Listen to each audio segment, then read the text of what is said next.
But, of course, if you win the Powerball lottery tomorrow, your money worries could be over. And it's time for our Fail of the Day segment. You get to help us decide which one is the better fail.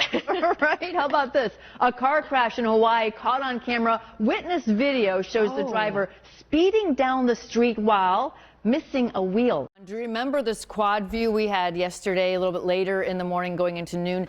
Complete whiteout. Bring it on, right? Oh, the energy's certainly building out here at Gateway Plaza, but there's also a little more pressure than we usually have. It's always interesting, though, to see what lurks outside of Progressive Field on a day like this.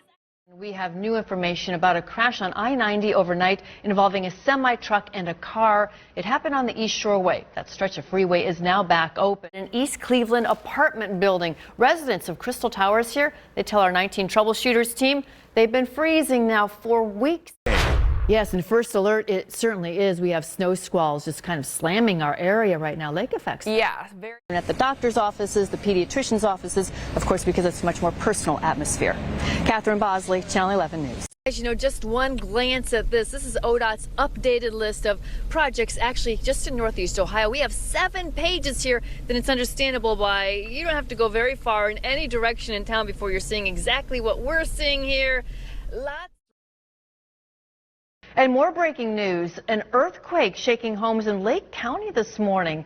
Good morning, I'm Catherine Bosley in for Jamie Sullivan. Yes, a rude awakening for quite a few people out there in the Lake County area. Of course, Kelly Dobick knows all about what's going on with this. Okay, Kelly, thank you. A woman accused of killing an off-duty Cleveland police officer. She's locked up, held on a $5 million bond. Vic Gideon now looks at her long list of previous offenses. We are also awaiting funeral arrangements for Officer Bartek. Count on 19 News for continuing coverage. The killing of Officer Bartek and a rash of carjackings in Cleveland's Little Italy section, it is raising the question, of course, of personal safety. One self-defense expert we talked to says everyone should know what to do in a dangerous situation. That means doing things like always checking your surroundings, of course, and doing whatever it takes to get away if you're confronted. Well, naturally. Now, experts emphasize how important it is for everyone from kids to senior citizens to be able to protect themselves.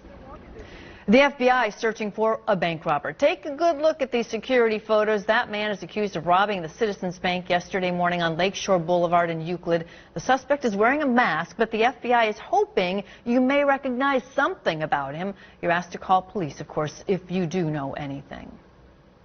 Good news for seniors or anyone who receives a Social Security check every month. You'll see a 5.9% increase beginning today. It's the biggest jump since 1982. However, experts say the boost may not be enough to offset inflation and the rising cost of Medicare coverage at this point. But, of course, if you win the Powerball lottery tomorrow, your money worries could be over.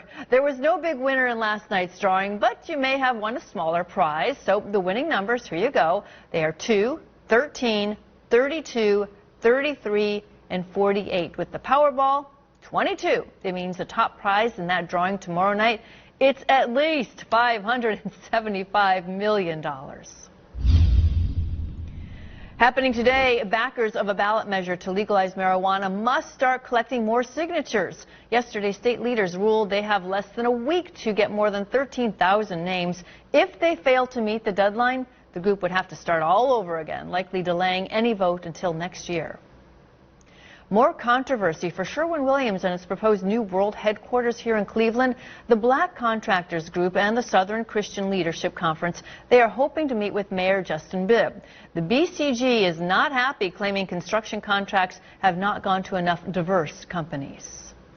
A North Olmsted native gets selected in a nationwide project aimed at empowering LGBTQ youth through music.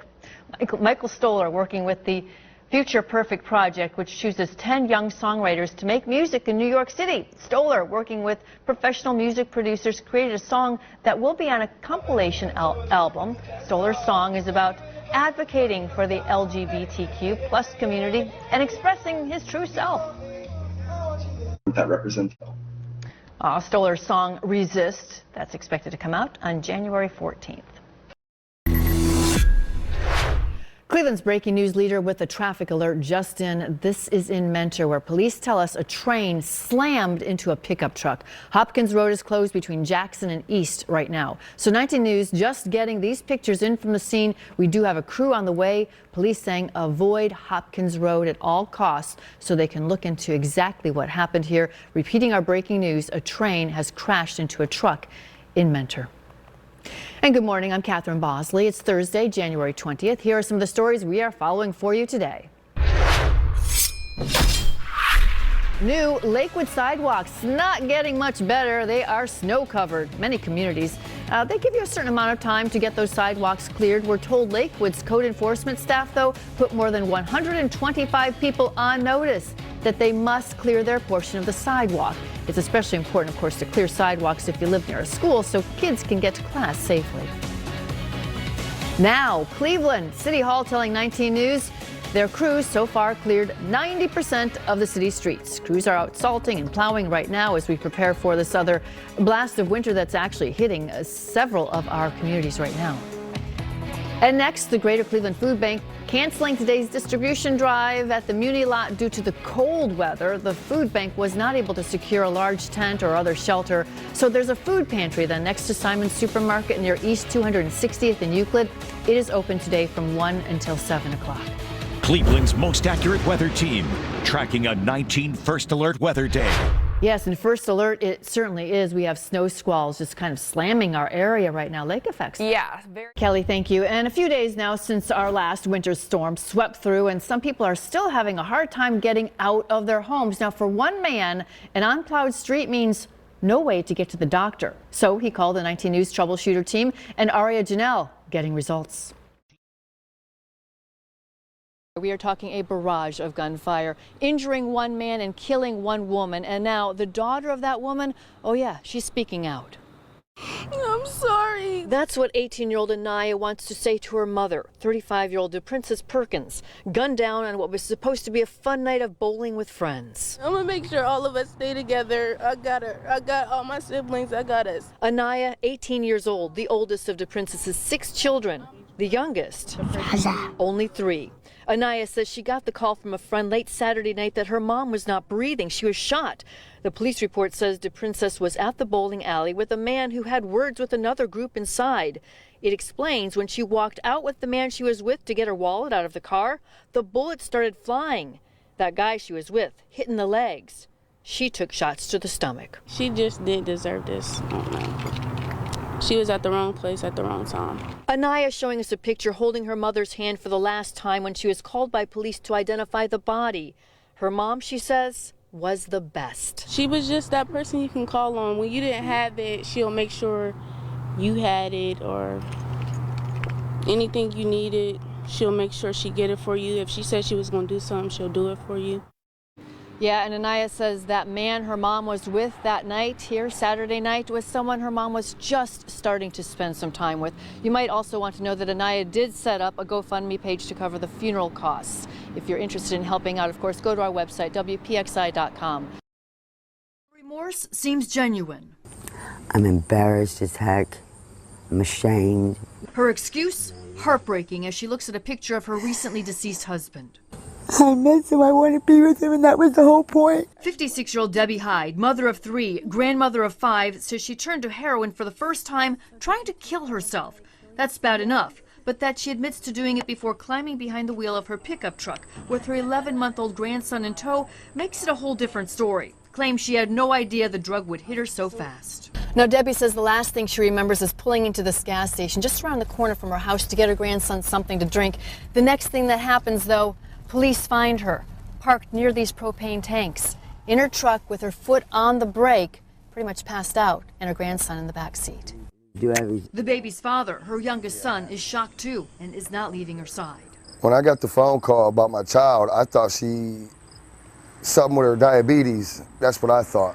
You know, never thought in a million years that it had been that. It was up against these tanks, and it certainly could have been disastrous. Elyria Police Captain Chris Constantino stresses while she is in trouble, it's what she could have done to everyone else around her that bothers him most. I hope she gets some help, I really do. And she promises she will do just that. I've always protected my kids, my grandkids. That was the dumbest thing I could have ever done, and I'm so sorry. I beat myself up. In Elyria, Catherine Bosley, Cleveland 19. We all have different ideas of where health and well-being should be on life's priority list. And like our Jeff Tanchak, different ideas middle-aged, averagely fit person on just how healthy we are. But now an idea to get you closer to the truth. I mean, I think it's a good idea to have some way you can check at home to get a general idea of your health. Dr. Mark Meekum with the Cleveland Clinic giving a thumbs up to a 5-step test people are talking about. And Jeff is willing to go at it with me, starting with the tough one. So basically you're getting on your elbows, up on your toes. The plank. You're able to use your muscles of your abdomen and your low back and can tell how strong your core is. Also good for balance. And this test calls for holding. Starting now. starting now. Yes, for 2 minutes. 2 minutes. For 2 minutes. A pretty strong start. You're getting a good shot of my Good. You're getting a good shot of my muscles. Getting past the first minute though, oh, the burn begins. You're doing good. You're doing good. Starting to break a little sweat. But finally, we make it. Thanks. Next, what proves to be even tougher for both of us. Stand, sit, stand. The catch here, no hands and no knees, which would look like how Dr. Meekum's assistant Stacy shows us. All right, how hard is that? Not that hard. Well, we both get the sitting down part nailed. The rest, oh, not so pretty. I can somehow do it like this. And as for Jeff, well, he sure deserves an A for effort. Oh, can't do it. Can't do it, it's time to drop some weight and get to the gym. Third test, though, is where Jeff redeems himself. I feel it. Okay, and count. Okay. The resting heart rate comes in at 76. Awesome. He's good to go. Falls right in the preferable range of 60 to 80. Much more above that, it's suggested is worth a doctor's visit. Heart rate is too fast, it means your heart is working harder than it should be. Next up, Now I got to tell you, I've had no complaints about my breath. oh yeah, it's the breath test. And it's really about detecting diabetes. Run it down your tongue. Scrape it. Like that. Yeah. Okay. All right. We'll let that sit for a little bit. So you're looking for a sweet smell. You're looking for a sweet smell as a sign that your body's giving off glucose or sugar. And believe it or not, You don't want to smell this? No, it's yours. It smells like the bag. nothing sweet here. Finally, the clock drawing test. Big circle. You need a big circle. Right. It is more complicated than you think, and it often demonstrates something that you didn't realize was going on. He explains it's really about picking up on possible dementia. No worries about dementia. Not yet. Some other worries, but not dementia yet. Whew, that was fun. Thanks. Let's go work out.